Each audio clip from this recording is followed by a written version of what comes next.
بسم اللہ الرحمن الرحیم۔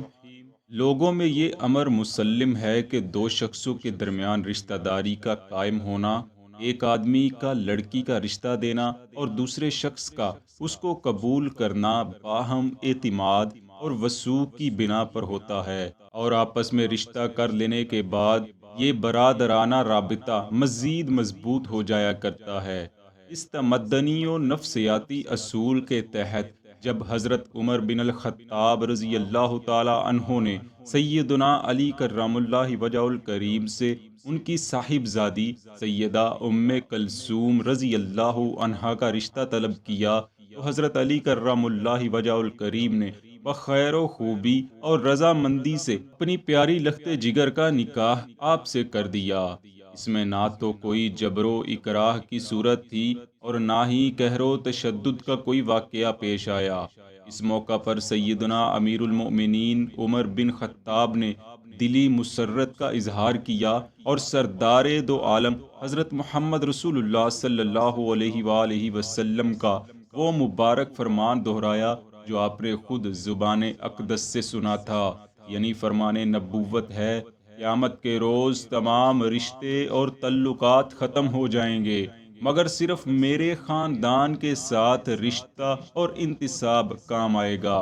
حضرت عمر نے فرمایا: میری دلی آرزو ہے کہ نبی کریم صلی اللہ علیہ وآلہ وسلم کے ساتھ میری نسبت قائم ہو جائے۔ علماء کرام نے یہ تصریح کی ہے کہ یہ بابرکت نکاح ذوالقعدہ 17 ہجری میں منعقد ہوا تھا اور اس کا مہر 40,000 درہم مقرر ہوا تھا۔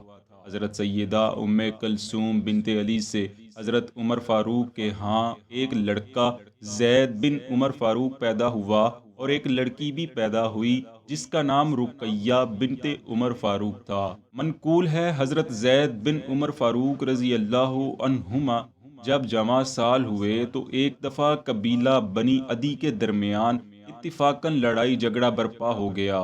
رات کا وقت تھا اور حضرت زید دونوں فریقین کے درمیان صلح و مصالحت کے قصد سے لڑائی کی جگہ چلے گئے۔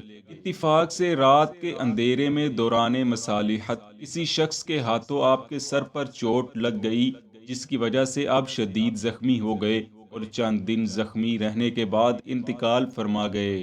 اتفاق سے جن دنوں آپ زخمی تھے، آپ کی والدہ ماجدہ حضرت سیدہ ام کلثوم بنت علی بھی بیمار ہو گئیں، اور عین اسی دن کہ جس دن آپ نے وفات پائی، آپ کی والدہ ماجدہ بھی وفات پا گئیں۔ بس ماں اور بیٹے کے بیک وقت جنازے اٹھائے گئے۔ ان جنازوں کی امامت کے فرائض حضرت سیدنا عبداللہ ابن عمر رضی اللہ عنہما نے سر انجام دیے۔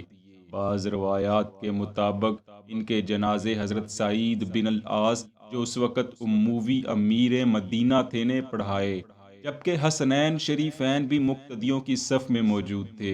حضرت زید بن عمر کے جنازہ کو امام نماز کے سامنے رکھا گیا اور سیدہ ام کلثوم بنت علی کے جنازہ کو امام سے دور کعبہ شریف کی جانب رکھا گیا۔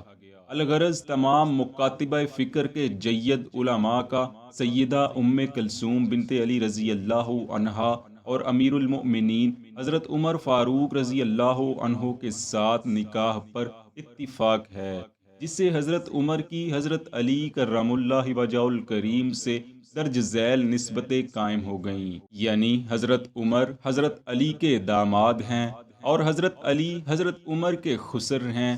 سیدہ فاطمہ زہرا سلام اللہ علیہا حضرت فاروق اعظم کی ساس بھی لگتی ہیں، اور سیدنا حسن و حسین رضی اللہ عنہم حضرت عمر فاروق کے برادر نسبتی لگتے ہیں۔ اسی طرح حضرت عمر فاروق حسنین کریمین کے بہنوئی ہیں، اور سیدہ زینب دختر علی رضی اللہ عنہا حضرت عمر کی خواہر نسبتی ہیں۔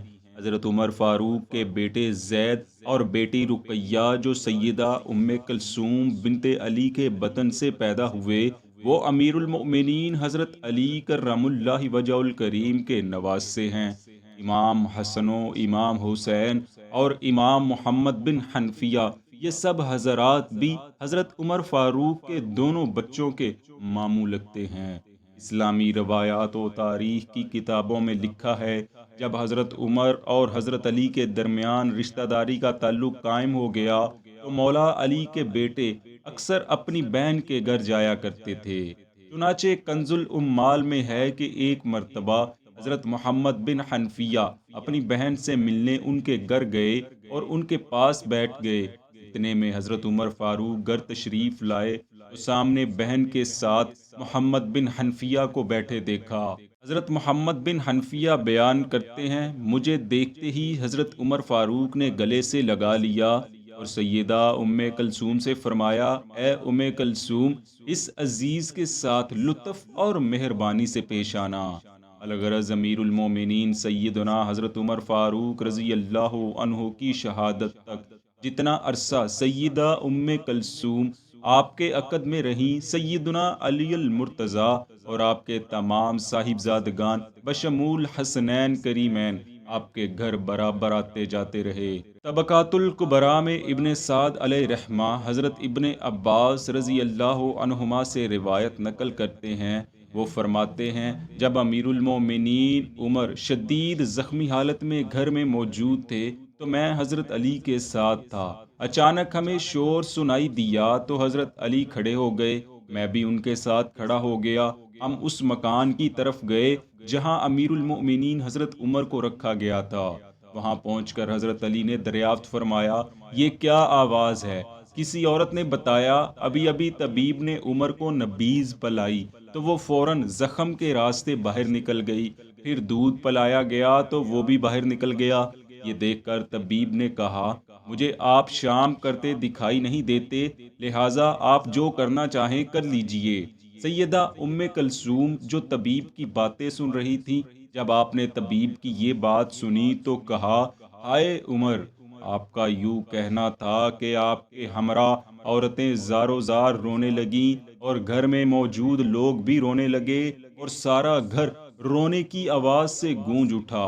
اسی اثنا میں امیر المومنین عمر فاروق جو ابھی ہوش و حواس میں تھے نے فرمایا، واللہ اگر میرے لیے تمام روئے زمین کی چیزیں ہوتی تو میں انہیں آخرت کے متعلق جو اطلاع مجھے دی گئی ہے اس کے خوف سے سب کی سب فدیے میں دے دیتا۔ دوستو، آخر میں ہم سیدہ ام کلثوم کے والد محترم سیدنا امیر المومنین علی کرم اللہ وجہ الکریم کا وہ فرمان بیان کر کے ختم کرنا چاہیں گے۔ جب حضرت عمر فاروق کو غسل دے کر کفن دے دیا گیا تو حضرت علی تشریف لائے اور فرمایا، ان پر اللہ کی رحمت ہو، یہ شخص جو تمہارے سامنے کفن میں لپٹا ہوا ہے، مجھے روئے زمین پر اس سے زیادہ کوئی اور چیز محبوب نہیں کہ میں اس جیسا صحیفہ عمل لے کر اللہ تعالیٰ کی ملاقات کروں۔ دوستو، حقیقت یہ ہے کہ شان فاروقی کو پہچاننے کے لیے نگاہ مرتضوی کی ضرورت ہوتی ہے۔ ہر کس و ناقص میں یہ صلاحیت نہیں کہ اس مقام رفیع کا اندازہ کر سکے جس پر اللہ تعالیٰ نے حضرت عمر بن خطاب کو سرفراز فرمایا تھا۔ دعا ہے رب العالمین کی آپ پر لا تعداد رحمتوں کا نزول ہو اور آپ کے ذکر خیر کی بدولت ہمیں کامل ہدایت نصیب ہو، آمین۔